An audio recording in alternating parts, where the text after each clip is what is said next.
네, 지금 이 시간에는 우리 하나님 말씀 함께 보도록 하겠습니다. 고린도 후서 두 군데를 보겠는데요. 먼저 1장 14절입니다.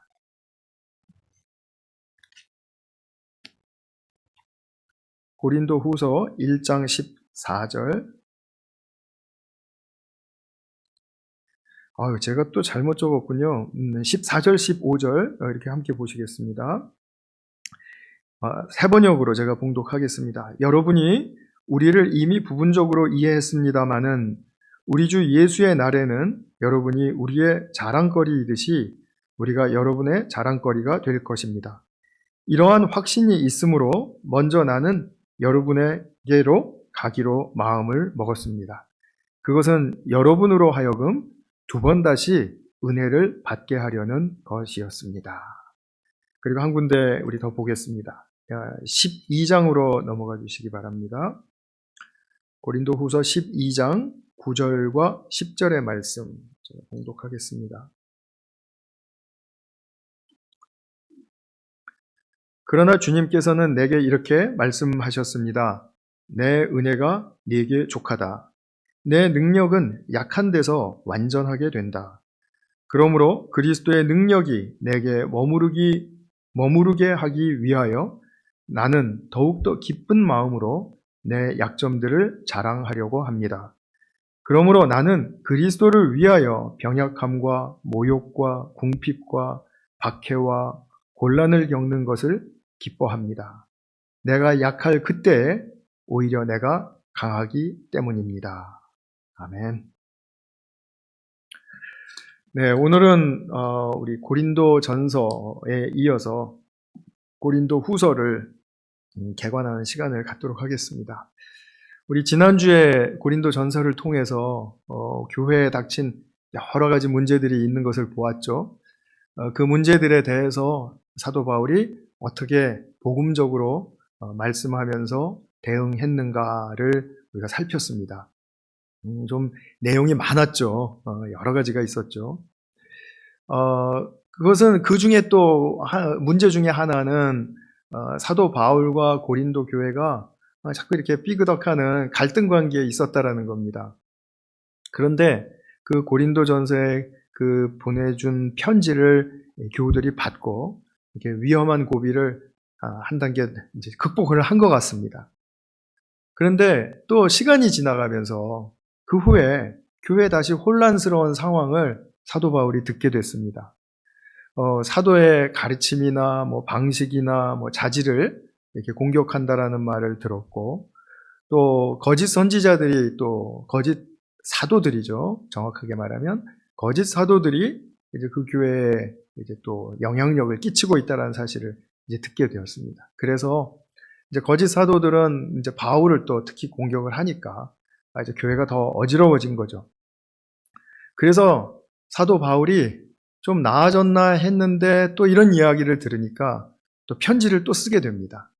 근데 그 편지를 썼는데 그 편지는 역사 속에 남아있지가 않습니다.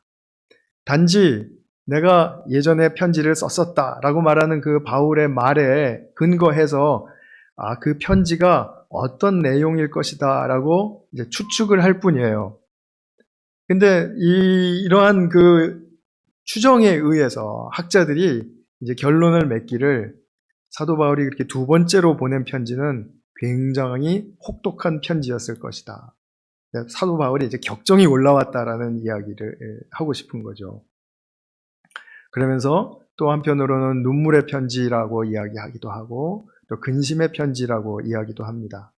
그러니까 사라진 편지지만 이렇게 문맥을 통해서 이렇게 우리가 알 수 있는 그런 부분입니다. 그 고린도 교회가 두 번째 이 편지를 받은 후에 어떤 상황인지 몰랐을 거 아니겠어요. 지금처럼 이렇게 연락이 자유롭지가 않으니까. 그래서 인편에 이제 디도라는 바울의 동역자가 있었죠. 디도가 고린도 교회에 다녀오면서 기쁜 소식을 전해왔습니다. 이제 그것이 7장에 이제 많이 나옵니다. 그래서 7장에 여러분 한번 좀 펴시고 보시면 좋겠어요. 일단 7장 7절 8절의 말씀을 보면 그가 돌아온 곳으로만이 아니라, 그러니까 디도가 고린도 교회에 다녀온 곳으로만이 아니라 그가 여러분에게서 받은 위로로 우리는 위로를 받았습니다. 여러분이 나를, 그러니까 바울을 그리워하고 내게 잘못한 일을 뉘우치고 또 나를 열렬히 변호한다는 소식을 그가 전해줄 때 나는 더욱더 기뻤습니다. 내가 그 편지로 여러분의 마음을 아프게 했더라도, 지금 제가 좀 전에 말씀드린 혹독한 편지, 그것을 아프게 했더라도 나는 후회하지 않습니다. 그 편지가 잠시나마 여러분의 마음을 아프게 했다는 것을 알고서 후회하기는 하였지만 지금은 기뻐합니다. 그것은 여러분이 아픔을 당했기 때문이 아니라 아픔을 당함으로써 회개에 이르게 되었기 때문입니다. 여러분이 하나님의 뜻에 맞게 아파하였으니 결국 여러분은 우리로 말미암아 손해를 본 것은 없습니다. 이렇게 사도 바울이 이야기합니다. 정말 이 사도 바울에게는 디도가 전해준 소식이 이제 고린도 교회에 대해서 참 이제 기쁘고 안도의 이제 숨을 쉴 수 있었던 것이고, 그 교우들과 또 다시 이제 화해 관계로 이렇게 들어가게 된 거죠. 그리고 오늘 이제 우리가 이제 보실 고린도후서는 이렇게 크게 두 가지로 나눠지는데요. 1장부터 9장까지는 지금 7장에서 보신 사도 바울의 이 마음을 기초로 해서 쓴 내용이에요. 그러니까 1장부터 9장까지는 상당히 그 사도 바울이 친밀하게 다가서고, 그리고 굉장히 이렇게 이제 설득하고 또 이제 좋은 마음으로 이야기를 이제 전하고 있는 것을 우리가 느끼게 됩니다. 그런데 10장부터 13장까지는 이야기가 또 달라져요.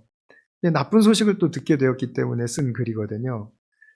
이제 아까 말씀드린 거짓 사도들이 이제 또 굉장히 큰 영향력을 끼치면서 교회를 혼동스럽게 하니까 사도 바울이 자신의 이제 사도직에 관한 그 정당성을 이제 변호하느라고 또 긴 이야기를 이제 전해주고 있는 것을 보게 됩니다.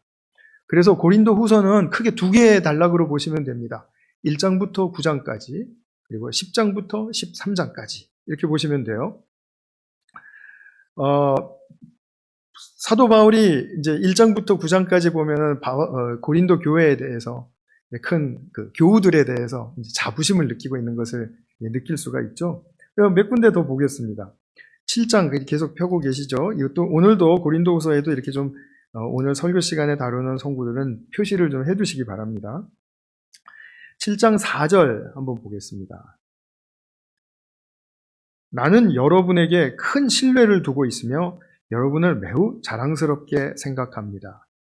우리의 온갖 환난 가운데서도 나에게는 위로가 가득하고 기쁨이 넘칩니다. 그리고 또 14절로 넘어가 보겠습니다. 내가 여러분을 두고 디도에게 자랑한 일이 있었는데 여러분이 나를 부끄럽게 하지 않았습니다. 우리가 여러분에게 모든 것을 진실하게 말한 것과 같이 우리가 여러분을 두고 디도에게 말한 자랑도 진실한 것으로 드러났기 때문입니다. 무슨 말입니까? 바울이 고린도 교우들은 이렇게 훌륭한 교우들이야, 이런 면에서 이런 장점을 가지고 있는 교우들이야, 이렇게 말을 했는데 결국 고린도 교우들이 스스로 자기가 말한 이 칭찬에 대해서 증명했다, 이 말입니다. 그래서 사도 바울이 물론 맞았다, 내가 맞았다, 이제 이런 어떤 자부심을 좋게 가지고 있는 거죠. 그러면서 16절에 보시면 나는 여러분을 온전히 신뢰할 수 있게 된 것을 기뻐합니다.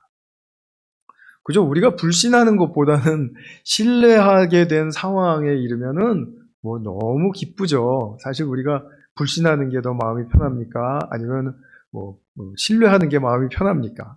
그건 뭐 무르나 만하죠. 그리고 이제 우리가 이런 기쁨의 마음을 가지고 1장부터 9장까지 이제 서술을 하는데, 이제 서신의 그 1장부터 이제 첫 부분을 보시게 되면 이제 또 1장으로 넘어가 주세요.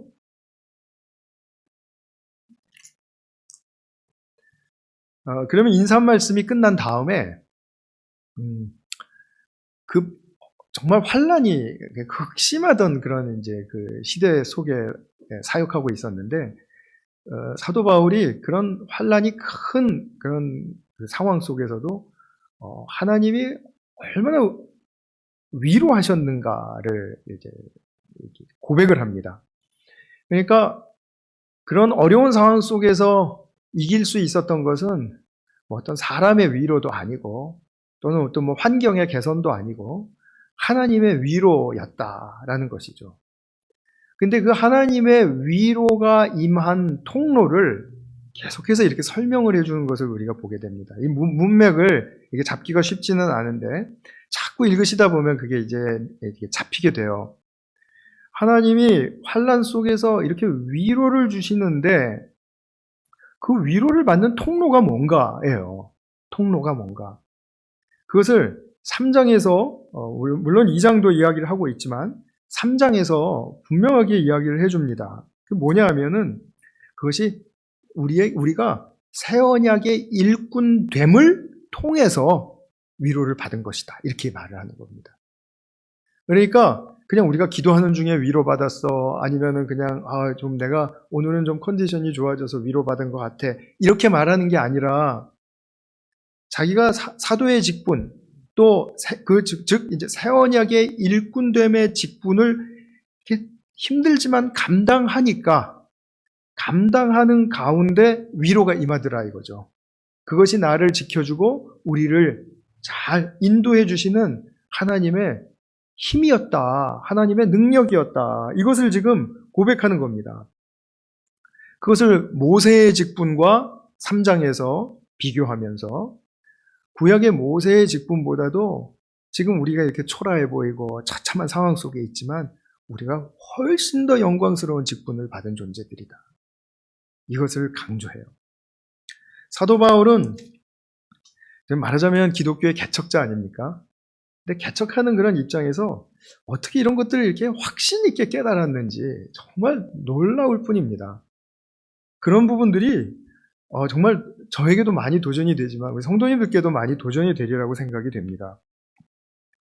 그러면서 4장 1절을 보시면 3장에서 이제 새 언약의 일꾼됨을 통해서 이제 위로를 받는데 그것은 이러한 영광된 직분이기 때문이다라고 말을 하면서 4장 1절에서는 그러므로 우리는 하나님의 자비를 힘입어서 결론을 말하는 거죠. 이 직분을 맡고 있으니 낙심하지 않습니다. 그러면서 4장 6절에 보면 어둠 속에 빛이 비쳐라 하고 말씀하신 하나님께서 우리의 마음속을 비추셔서 예수 그리스도의 얼굴에 나타난 하나님의 영광을 아는 지식의 빛을 우리에게 주셨습니다. 사도 바울에게 정말 인생의 큰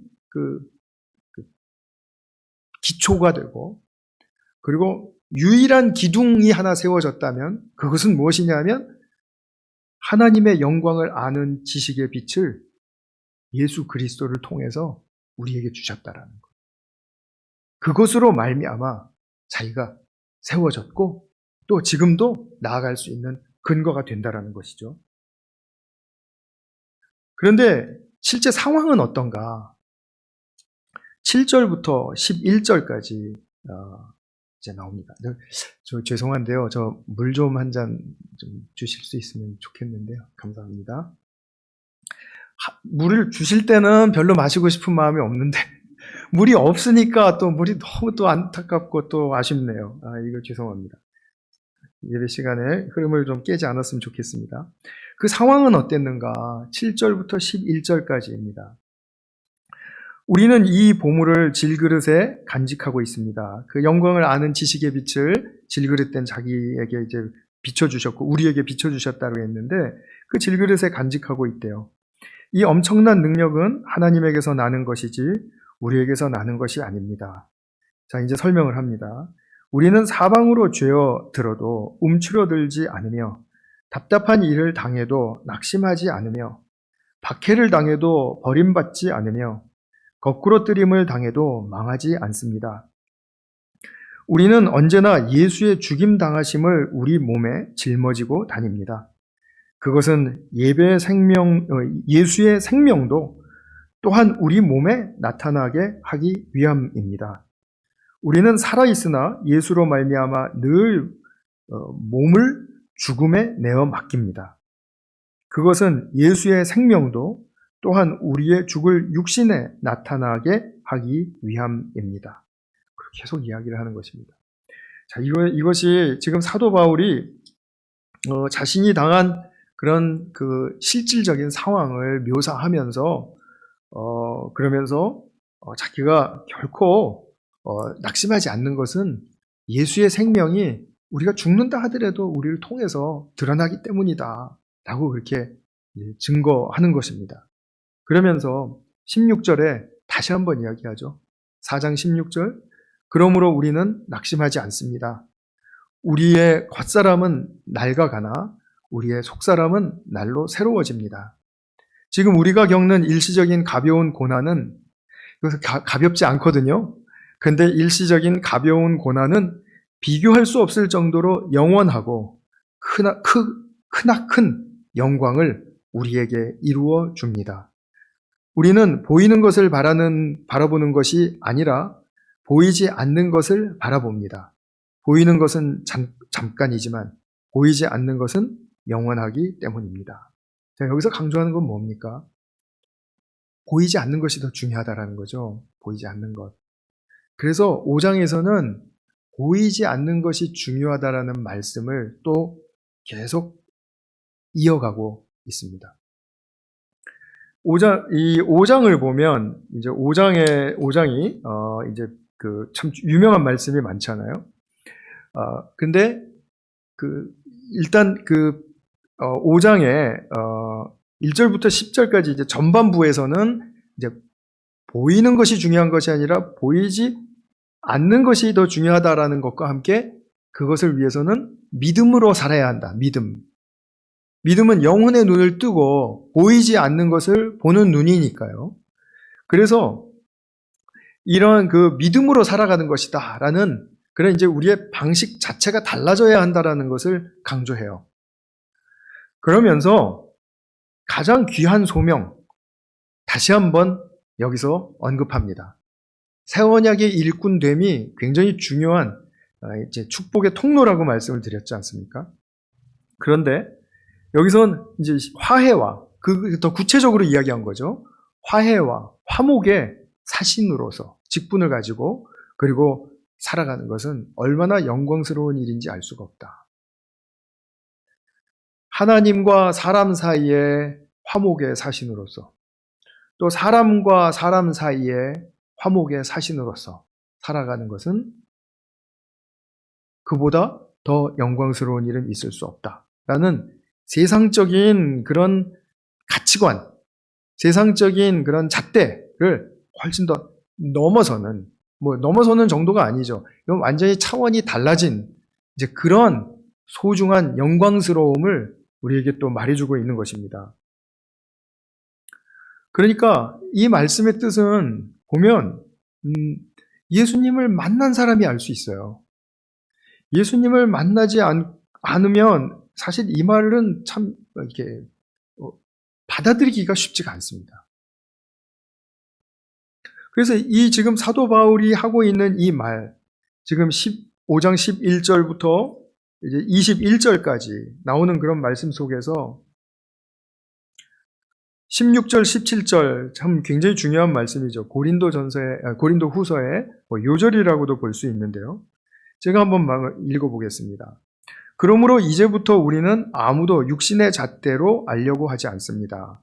전에는 우리가 육신의 잣대로 그리스도를 알았지만 이제는 그렇지 않습니다. 누구든지 그리스도 안에 있으면 그는 새로운 피조물입니다. 옛 것은 지나갔습니다. 보십시오. 새 것이 되었습니다. 우리가 새 것이 되자가 아니라 새 것이 된 것을 보자라는 거예요. 이게 얼마나 큰 믿음의 열매입니까? 이 부분이 우리에게 확실해야 이건 우리가 신앙을 가지고 애쓰고 수고하고 다 하는데 그러다가 낙심하거나 또는 포기하거나 이런 일이 없어지는 거죠. 이것을 보지를 못하니까 계속 안 되는 사람은 안 되는 것처럼 보이고 되는 사람은 교만해 보이고 막 이렇게 보이는 거예요. 어떤 트랩에 걸려 있는지를 자기가 잘 볼 수 있는 것은 굉장히 수준이 높은 그런 단계이지만 그럼에도 불구하고 우리가 고린도후서를 잘 읽어보면 정말 여러 번 읽어보시면 이런 부분들이 서서히 감이 잡히면서 복음으로 사는 것이 이런 것이고 내가 지금 복음에 미치지 못한 부분이 이런 것이고 알 수 있습니다. 정말 알 수 있거든요. 감사합니다. 그리고 이제 6장으로 가요.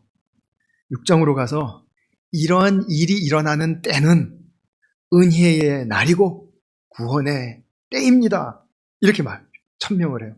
이건 이사야서 61장 1절 2절에 나와 있는 그 메시아의 구원 선포에 그 직접적으로 예언된 그런 그 말씀이죠. 이 말씀의 예언이 지금 이렇게 우리에게 성취되었기 때문에 지금 이런 일이 일어나고 있는 것이다. 이것을 이야기해 주는 것입니다. 그러면서 6장에서 은혜의 때에 나는 네 말을 들어주었다. 구원의 날에 나는 너를 도와주었다 하셨습니다. 6장 2절입니다. 보십시오. 지금이야말로 은혜의 때요. 지금이야말로 구원의 날입니다. 지금 우리가 이 안에 들어와 있으면, 그리고 우리가 이 안에 들어와 있다는 걸 우리가 함께 공감하고 그리고 누리고 있다면 어떤 일이 일어날까요? 기쁨이 나눠지는 거죠. 와, 감사합니다가 우리 서로의 입에서 같이 동시에 다발적으로 외쳐지는 거죠. 근데 이런 일이 별로 없다라는 사실에 대해서 이제 우리 교회의 현실을 이제 안타까워하고, 그리고 여러분들이 저나 보이지 않는 곳에서 정말 기도해야 되는 것입니다. 이런 부분들이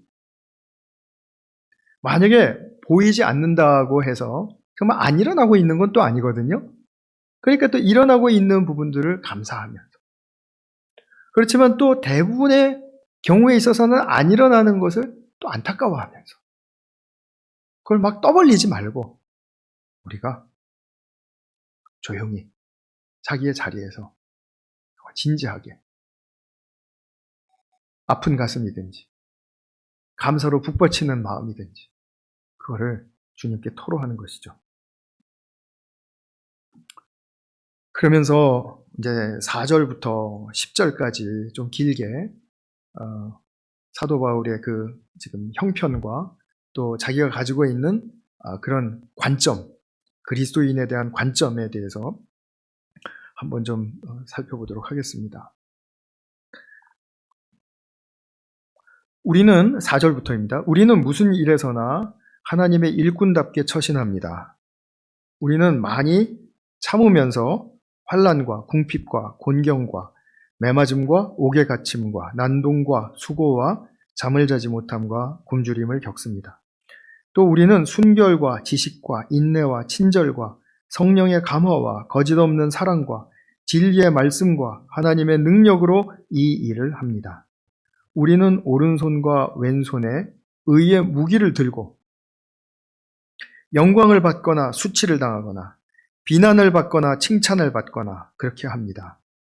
우리는 속이는 사람 같으나 진실하고 이름 없는 사람 같으나 유명하고 죽는 사람 같으나 보십시오, 살아 있습니다.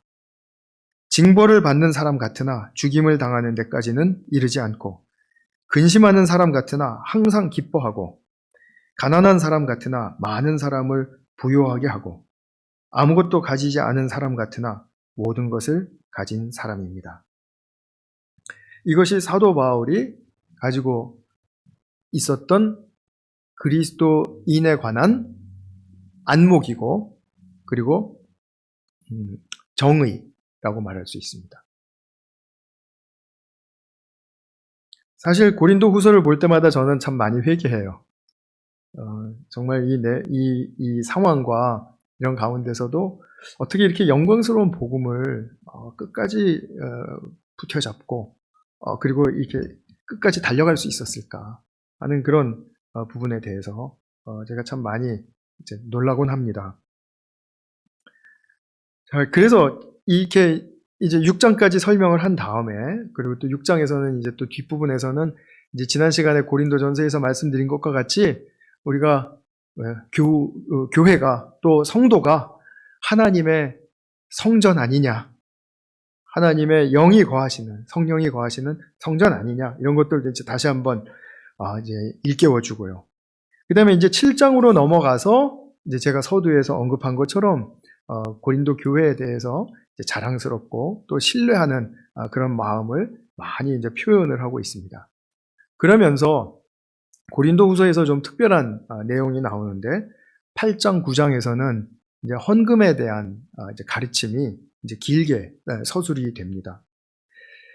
우리가 헌금에 대해서 우리가 알아야 될 것은 이제 이 8장, 9장에 좀 잘 정리가 이제 되어 있는데 그걸 또 한번 또 다시 한번 요약을 하면은 이 헌금 정신의 이제 중심을 우리가 좀 잘 잡아야 되겠다라는 생각이 듭니다. 헌금은 우리가 이제 드리는 물질이지 않습니까? 우리가 드리는 물질은 하나님 나라를 위해서 쓴다라는 그런 그 전제가 분명해야 합니다. 하나님 나라를 위해서 쓰는 것이 아니다라고 말하면 그것은 헌금의 이제 가치가 무용해지는 거죠. 그래서 헌금은 하나님 나라를 위해서 쓰는 것이다. 만약에 사람을 위해서 쓴다면 그 사람이 하나님 나라의 일꾼으로 세워져야 할 것이고요. 또 하나님 나라의 일을 감당하는 사람으로서 살아야 할 것이고요. 또 우리가 여러 가지 장비를 산다라든지 뭘 한다는 것도 우리가 하나님 나라를 위해서 산다.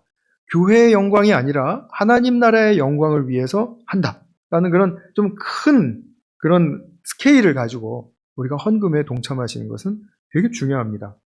근데 하나님 나라를 위해서 일한다고 할 때 이제 하나님의 뜻이 이루어지는데 동참하는 행위가 되는 거지 않습니까? 그런데 하나님의 뜻이 하나님 나라 안에서 이루어지는 것에 굉장히 중요한 부분 중에 하나가 가난한 사람들이 낙오되지 말아야 된다라는 겁니다. 이해가 되시죠? 가난한 사람들 또는 약한 사람들 또는 버림받은 사람들 이런 사람들이 내동댕이 쳐져서는 안 된다라는 거예요.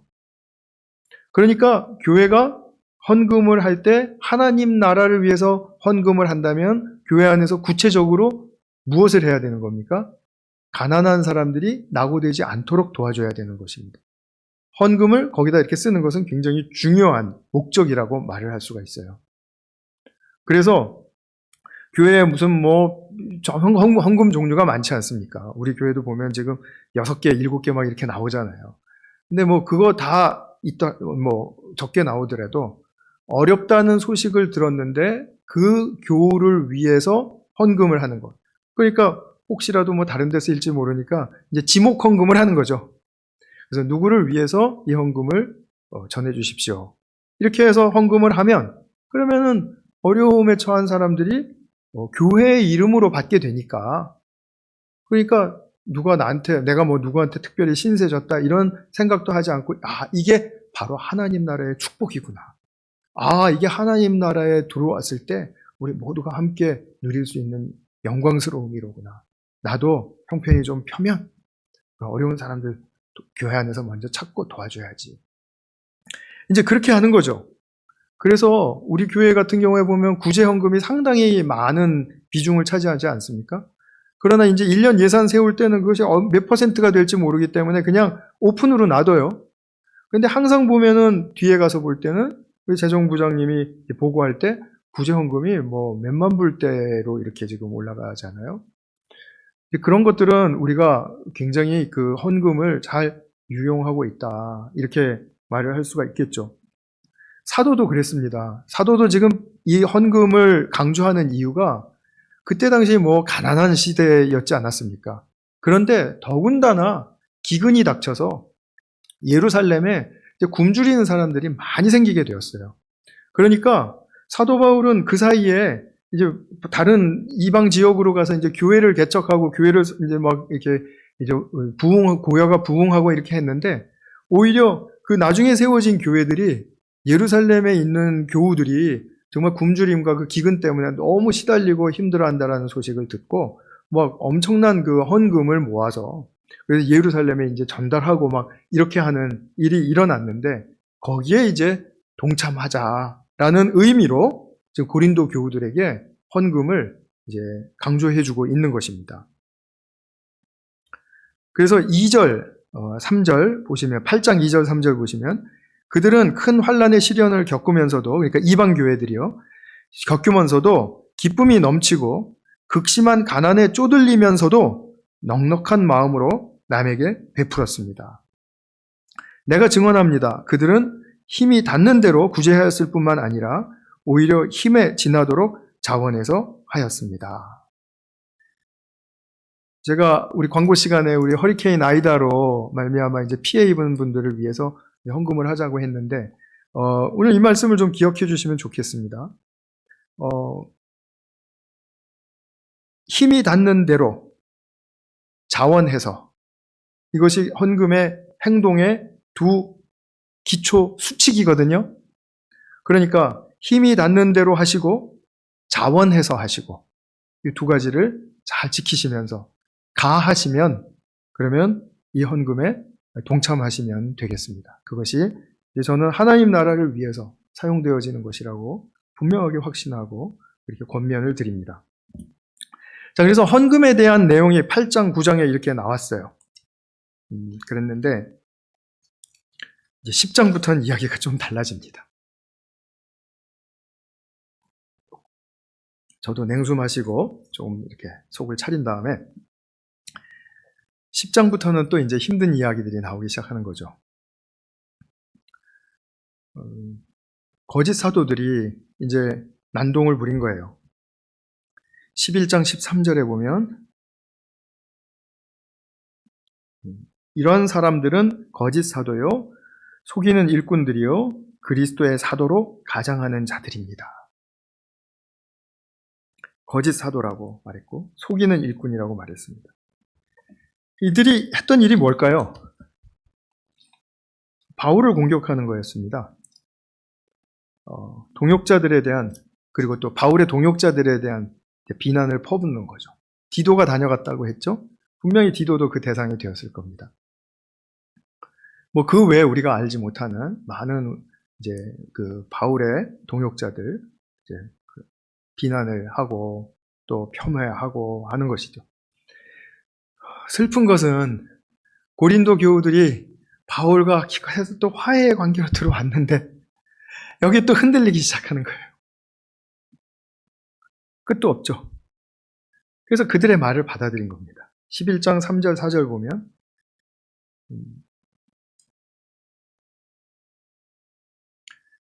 그러므로 내가 두려워하는 것은 뱀이 그 간사한 꾀로 하와를 속인 것과 같이 여러분의 생각이 부패해서 여러분이 그리스도께 대한 진실함과 순결함을 저버리게 되지나 않을까 하는 것입니다. 어떤 사람이 와서 우리가 전하지 않은 다른 예수를 전해도 여러분은 그러한 사람을 잘도 용납합니다. 지금 이 거짓 사도들 이야기하는 겁니다. 여러분은 우리에게서 받지 아니한 다른 영을 잘도 받아들이고 우리에게서 받지 아니한 다른 복음을 잘도 받아들입니다. 지금 이게 뉘앙스가 1장 9장에서보다 많이 세졌죠. 달라졌죠. 세졌다라기보다는. 그런데 이제 여기 보면 이제 사도라는 말이 이제 많이 반복해서 나오는데 앞으로 이제 서신서를 보면서 뭐 거짓 사도들과 거짓 선지자들과 이제 싸움이 있고 뭐 어쩌고저쩌고 이런 얘기들이 많이 나오거든요. 그 이해를 돕기 위해서 제가 이제 사도에 대한 말씀의 뜻을 좀 풀어드리도록 그렇게 하겠습니다. 사도의 뜻은 딱 간략하게 말하면 보냄을 받은 자라는 뜻입니다. 사도는 무엇이냐? 보냄을 받은 자다. 누구에게 위탁받은 자예요. 그래서 예수님도 자신을 사도라고 했어요. 마가복음 9장 37절 어린아이를 영접하는 자는 나를 보내신 하나님을 영접하는 자다. 나를 보내셨다 그랬거든요. 그러니까 요한복음에는 이 보내셨다라는 말이 뭐 수십 번이 나오죠. 예수님이 하나님으로부터 보내심을 받았다. 이 말은 원어로 말하면 아포스톨로스. 아포스톨로스란 말이 똑같은 말이 계속 반복이 되는 거예요. 그 말의 변형을 이제 가지면서 그러니까 동사형, 명사형 이렇게 할 것 없이 이제 같은 어원을 가진 아포스톨로스가 이제 사용이 됩니다. 예수님이 자신을 따르는 가운데 이제 있었던 그 12명의 이제 제자들을 사도로 부르셨죠. 그래서 우리는 이 12명만 사도인 줄 알면 이게 성경을 좀 너무 폭좁게 보고 계시는 거예요. 바울은 예수님 살아생전에 사역에 동참하지 않았는데, 본인의 주장에 의하면, 나는 다메섹 도상에서 부활의 예수를 직접 만났다. 그리고 이방으로 보내심을 받았다. 사도가 됐다라는 뜻이에요. 이방으로 보냄을 받았다. 그죠? 그러니까 나는 사도다. 그런데 자신의 사도직에 관해서 12사도들이 전혀 이 일을 걸었다라는 그 말이 성경에 나오지도 않고 교회 역사에도 나오지 않는 것 같아요. 아직까지는 발견을 못했을지 몰라도. 그러니까 교회가 인정을 해준 거죠. 그런데 이제 교회 시대가 열리지 않았습니까? 이제 사도 바울이 많이 개척하고 해서 교회 시대가 10년, 20년, 30년 이렇게 쭉 흘러가면서 이제 예수님의 아우 야고보 같은 사람, 또 우리가 너무나도 잘 아는 안디옥 교회의 리더 바나바 같은 사람, 이런 사람들이 사도라고 불려요.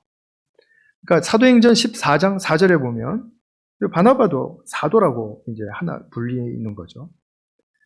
그런데 이들은 12사도와는 구별이 되는 사도들이에요. 그러니까 사도라는 말이 굉장히 폭넓게 사용되었다는 것을 볼 수가 있습니다. 디도, 좀 전에 제가 언급했죠? 디도도 마찬가지입니다.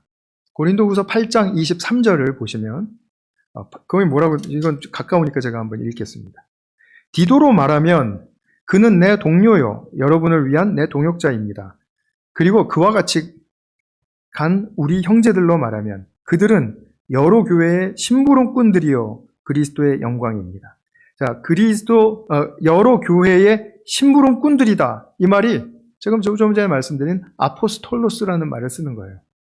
사도라고 말하는 것입니다. 그래서 이 주에 보면, 난회주에 보면 사도들 이렇게 또 다시 표현이 되어 있습니다. 여러분, 사도의 바울의 동역자 에바브로디도 아시죠? 우리 개인적으로는 알지 못하지만 빌립보서 2장 25절에 보면 또 그렇게 나와요.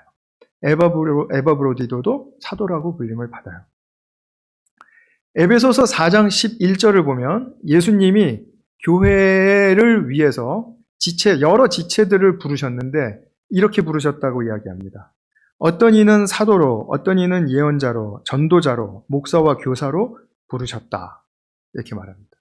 여기서 그러면은 어떤 이는 사도로 하는 12사도만 딱 부른 걸 이야기하는 거고 나머지 예언자, 전도자, 목사와 교사는 지금 이렇게 진행되는 교회의 상황 속에서 계속 부르시는 거고 지금 이런 말이 아니죠. 문맥이 안 맞죠. 그렇게 이해하시면. 지금 사도들도 부르신다라는 거예요. 왜냐하면 보냄이 필요한 사람들이 있으니까.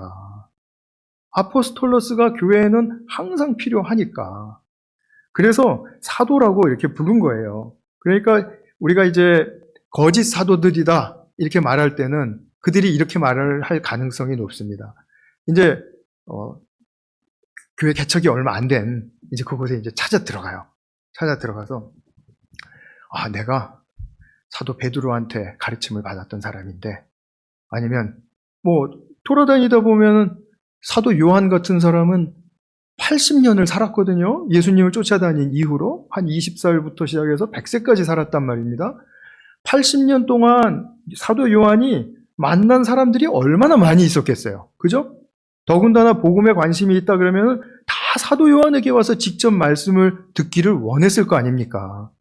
그러면 하루 이틀 들었을 수도 있고 며칠 거하면서 들었을 수도 있고 또 몇 번 방문해서 들었을 수도 있고 이런 사람들이 듣기는 들었는데 나중에 자기 나름대로 이제 또 내가 복음을 쓰는 거죠.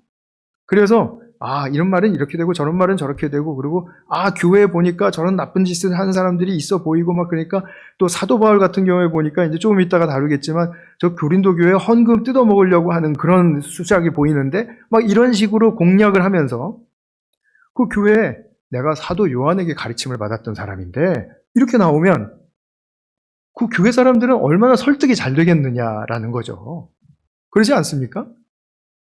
그러니까 그때 당시에 뭐 사도 요한만 있었던 게 아니라 여러 사도들이 있었고, 또 사도들과 함께 했던 또 마가라든지 누가라든지 뭐 여러 사람들이 또 많이 있었어요. 여기 등장되는 사람들이 너무 많지 않습니까? 신약 성경에. 그러니까 이런 사람들은 그 사람들한테 한 번이라도 컨택이 있었으면, 내가 그 사람들한테 내가 복음을 배웠는데 처음 듣고 내가 감동받아서 내가 예수님을 믿는 제자가 됐는데 이러고 올 거 아니겠어요. 그러고서는 정작 교회에서는 자기들의 실리를 추구하면서 이제 그거를 취하려는 수작으로 이게 그런 어떤 위장된 위선을 부리고요. 이렇게 해서 자기들이 그리스도의 종이라고 말하는 거짓 사도들이 있었고요. 한 부류. 그 다음에 이제 두 번째로는 그때 당시부터 이제 영지주의라는 게 많이 이제 성행을 했습니다. 그건 나중에 제가 다른 서신서 다룰 때 하겠습니다. 영지주의라는 이단에 속한 자들이 교회에 들어와가지고 너희가 믿는 거 지금 틀린 거야. 이렇게 믿어야 맞는 거야. 라고 이렇게 자꾸 이렇게 하는 그런 어떤. 그래서 초대교회들, 지금 우리가 앞으로 볼 서신서들은 거의 다 이 거짓 사도들, 거짓 선지자들에게 공격을 받았고, 한 번쯤은 다 휘청거리고, 그리고 정말 혼란스러웠던 그것을 경험하게 됩니다. 그러니까 이 사람들이 나는 사도야. 나는 그리스도의 사도야. 나는 뭐 요한의 사도야. 뭐 이렇게 보냄을 받은 자야. 이렇게 얘기를 하면은 뭐 믿을 수밖에 없었다라는 거죠. 그래서 분별력을 갖지 않으면 안 된다. 제가 말씀이 길어지는데 또 오늘도요. 요한계시록 7교회 이야기할 때 에베소 교회에 대한 메시지를 전할 때 제가 이 말씀을 잠깐 드린 적이 있습니다. 제가 한국에서 전했기 때문에 그 메시지가 잘 전달됐나 하는 그런, 너무 멀어서 전달됐나 하는 좀 의심이 있긴 한데, 그래도 다 들으셨으리라고 믿고, 에베소를 향한 예수님의 메시지에서 제가 좀 그 부분에 대해서 설명한 부분들을 다시 한번 또 살피시면 조금 더 도움이 되실 것이라고 생각이 됩니다. 사도에 대해서는 제가 이 정도로 마치겠습니다. 그러니까 고린도 교우들도 이들에게 현혹을 당한 거죠. 바울의 사도성을 의심한 것은 바울이 12제자 중 한 사람이 아니야 라는 것이 아니에요. 그렇게 순진하게 공격하고 그럴 사람들이 아닙니다, 지금. 사도 바울이 뭐 12사도 중에 하나가 아니었다는 거 다 알아. 분명히 교회는 그렇게 대응했을 거예요. 그러나 그는 다메섹 도상에서 예수님을 만난 사람이고 12사도가 인정한 사도야. 이렇게 분명히 말했을 거예요. 그러니까 그 사람들이 와서 바울은 12사도가 아니야. 뭐 이렇게 얘기하지 않았다라는 거예요. 더 깊이 들어간 거죠. 바울의 가르침, 바울의 약점, 바울의 방식, 그리고 바울이 잊지도 않은 소설을 써내는 그 속셈, 막 이런 것들을 다 붙여가지고 바울을 공격을 하니까, 또 그 동역자들을 공격을 하니까 지금 기가 막힌 거죠. 그래서 이제 사도 바울이 이제 자기의 그 사도직을 변호를 하는 것입니다. 자, 그 당시에는 이제 개인 능력의, 리더의 능력에 있어서 웅변술이 굉장히 필수적인 그런 자질이었습니다. 요즘은 그렇게 웅변을 강조하진 않지 않습니까? 근데 그 당시는 그 헬라 문화 속에서 웅변이 이 리더들에게는 아주 절대적인 그런 어떤 자질이었어요. 그런데 오늘 그 11장 6절에 보면 사도 바울은 나는 언변에 능하지 못하다. 즉 나는 웅변술이 없어. 그러나 이렇게 얘기를 하는 것입니다. 뭐 이런 것들이 이제 사도의 사도성에 이제 의심을 받는 것 중에 하나고, 또 아까 말씀드린 것처럼 고린도 교회를 통해서 이득을 취하려고 한다라는 이제 그런 것들이죠. 그래서 바울은 11장 13절에서 15절까지 이제 이들에 대해서 말을 하면서 그들은 사탄의 일꾼이다 이렇게 말을 합니다. 그러면서 자신이 사도로서 어떠한 곤경과 어떠한 처참함을 당했는지는 4장 6장에서 제가 아까 읽어드린 대로 이렇게 보셨죠. 그리고 진정한 속사람은 무엇에 있다고요? 죄송해요. 진정한 축복은 속사람 안에 있다. 속사람. 그래서 자신의 그 사도직의 정당성을 말하기 위해서 모질게 당했고, 감옥살이도 했고, 어떤 위기도 당했고, 여러 가지 일들을 또 서술을 하면서 그러면서도 나의 속사람은 이러하다라는 것을 이제 교회에 이제 말씀을 전합니다. 그러면서 그런 모든 환경적으로 닥치는 고통도 고통인데, 모든 교회들에 대한 염려가 나를 짓누르고 있다. 이렇게 말을 하죠. 그래서 11장 29절에 보시면 누가 약해지면 나도 약해지지 않겠습니까? 누가 넘어지면 나도 애타지 않겠습니까? 30절로 넘어가겠습니다. 꼭 자랑을 해야 한다고 하면 나는 내 약점들을 자랑하겠습니다. 자기 약점들을 자랑하겠다라는 이야기로 이제 일관해 갑니다. 12장 5절에도 보시면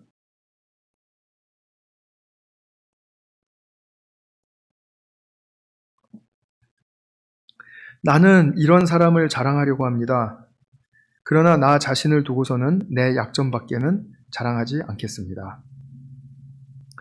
나는 이런 사람을 자랑하려고 한다고 할 때 자기도 그 영적인 체험이 엄청나다라는 것을 지금 이야기하는 거예요. 그런데 그런 것보다도 나는 내 약점밖에는 자랑하지 않겠습니다. 그리고 12장 9절에서부터 10절까지 아까 읽으신 내용인데요. 그러나 주님께서는 내게 이렇게 말씀하셨습니다. 내 은혜가 네게 족하다. 내 능력은 약한 데서 완전하게 된다. 그러므로 그리스도의 능력이 내게 머무르게 하기 위하여 나는 더욱더 기쁜 마음으로 내 약점들을 자랑하려고 합니다. 그러므로 나는 그리스도를 위하여 병약함과 모욕과 공핍과 박해와 곤란을 겪는 것을 기뻐합니다. 내가 약할 그때에 오히려 내가 강하기 때문입니다. 내가 약하니까 갑자기 이렇게 육체적으로 정신적으로 강해졌다 이게 아니라 예수님이 나를 통해서 드러나는 그런 기회가 되었기 때문에 나는 내가 아닌 예수님으로 말미암아 내 삶이 강건하다라는 것을 내가 안다. 그것을 이야기하는 것입니다. 이 말씀은요, 많이 묵상하셔야 될 겁니다, 아마. 어떻게 약함이 강함이 될 수 있는가? 그냥 이거 듣기 좋으라고 하는 말 아니거든요.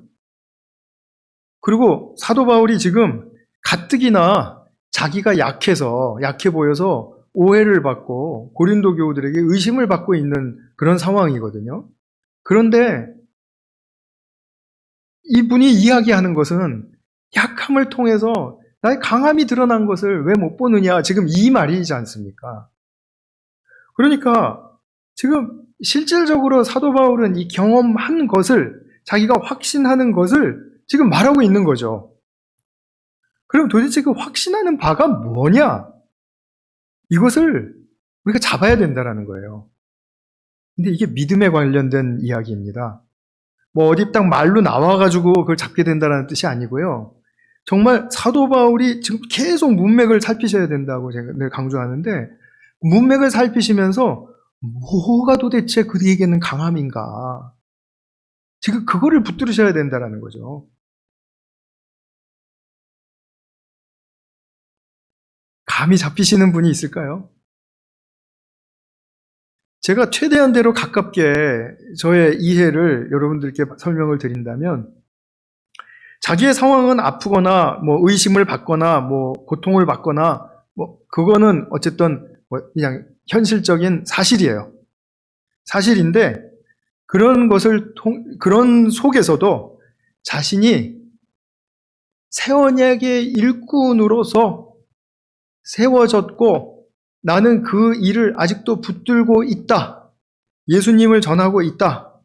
라는 그 유지하는 것 자체가 자기 자신에게는 굉장한 강함으로 나타났다라는 겁니다.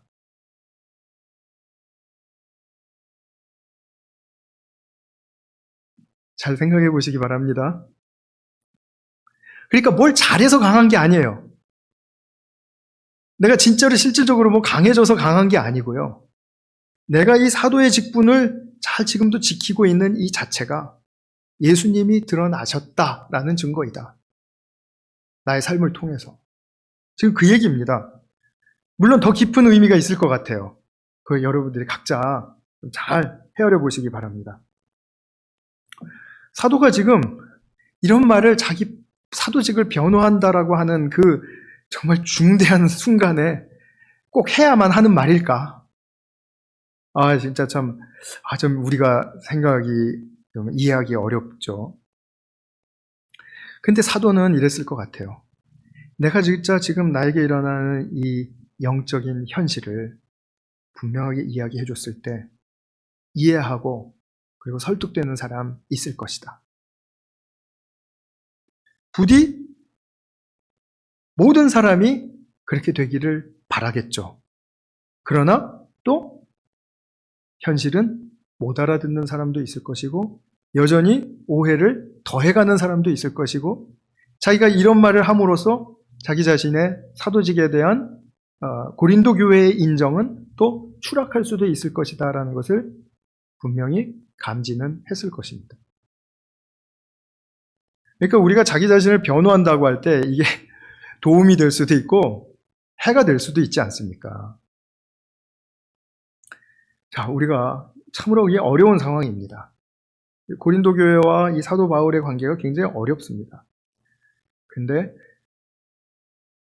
이런 상황을 통해서 이런 글들을 이제 우리가 보면서 2000년이 지난 지금 우리는 무엇을 우리가 붙들어야 될까? 무엇을 확신할 수 있는 것인가? 딱 한 가지는, 대전제는 이거죠.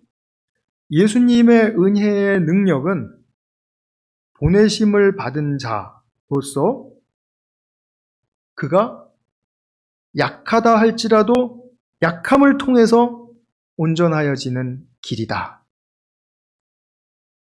예수님의 은혜의 능력은 사도의 약함을 통해서 온전하여지는 길을 택하셨다.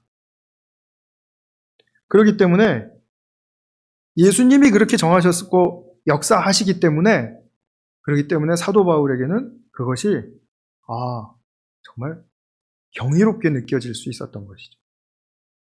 이게 사람의 생각과 사람의 이 계산을 뛰어넘는 차원을 달리하는 말이니까요. 이렇게 사도 바울과 고린도 교회는 관계의 경랑을 거쳤습니다. 때로는 사랑과 화해에 막 정점을 찍기도 하고요. 나중에 그 다음에는 또 반목과 이제 불신과 의심에 바닥을 치기도 하고요. 이 모든 일을 겪은 이 고린도 교회가 결국에 어떻게 세워졌을까? 또 우리가 궁금하죠. 더욱더 큰 은혜 위에 이 교회가 세워졌다면 얼마나 좋았을까? 그런데 안타깝게도 성서학자들은 그 반대의 소식을 전해주고 있습니다. 주후 95년경에 쓰여졌다고 보는 클레멘스라는 이제 그 교회의 유명한 지도자가 있었는데 그 클레멘스라는 사람이 쓴 편지 서신 1호에 보면 고린도 교회는 또다시 불화가 문제가 되어서 분열되었다. 이렇게 기록을 전해주고 있다는 거죠. 에베소 교회랑은 반대죠. 에베소 교회는 이그나티우스라는 교부의 글에 의해서 주님이 첫사랑을 어디서 잃어버렸는지를 찾고 회복해라, 회개해라 라는 말씀을 듣고 정말로 회개하고 그리고 부흥했다라는 그런 그 기록을 남겨주었는데 이제 고린도 교회는 반대입니다. 그러나 그것에 우리는 개의할 필요가 없어요. 왜냐하면 고린도 교회를 통해서도 주님은 당신의 역사를 드러내셨기 때문입니다. 오늘날 우리에게 그걸 보여주시고 있죠. 그래서 고린도후서에서 증거하는 바울의 삶과 고백을 통해서 그리스도인의 정말 또 그리스도인으로서 가지고 있는 직분, 역할, 우리 성경의 오늘 고린도후서에서 말한 새 언약의 일꾼됨, 그들의 삶이 얼마나 쓰리고 그리고 처참했는가 하는 그 발자취를 우리가 보게 되죠. 우리가 이분들과 뭐 똑같지는 않더라도 우리도 또 고통이 있고 또 분열이 있고 또 뭐 불화가 있고 갈등이 있고 없다라고 말할 수 없죠. 또 의심도 있고. 그런데 우리가 고린도후서 10장에서 13장까지의 진리의 말씀을 통해서 붙들 것은 그리스도의 은혜는 우리의 약함을 통해서도 드러나는구나. 그래서 우리의 약함을 고백할 때 우리의 약함이 그리스도 은혜가 드러나는 통로로 사용될 수 있다는 것을 겸손히 고백하고 그리고 그 약함보다 더 무언가를 더 인간적인 그런 어떤 술수라든지 아니면은 나의 계산하는 방식이라든지 내가 관찰한 것에 토대를 해서 주장을 한다라든지 이런 것들을 좀 배격하고 그냥 약점을 약점대로 그냥 그대로 인정하면 주님은 당신의 강함으로 나타나시고 역사하실 수 있다. 라는 그 복음의 역사를 오늘 고린도 후서를 통해서 우리 모두가 다시 한번 확인하고 또 그 축복이 우리 모두에게 함께하여 주시기를 축원합니다. 우리 기도하겠습니다.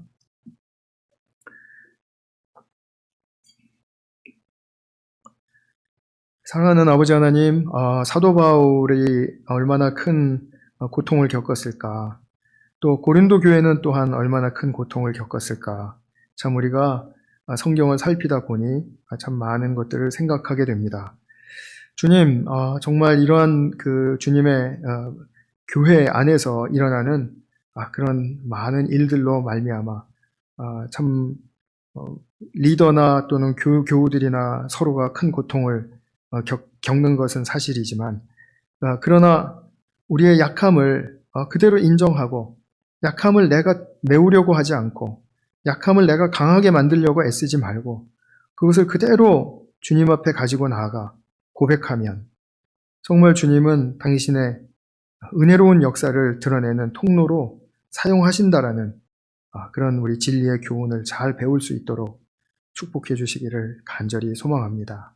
우리 게인스빌 한인교회가 정말 진정으로 이러한 복음의 축복의 역사에 충만할 수 있도록 도와주시옵소서.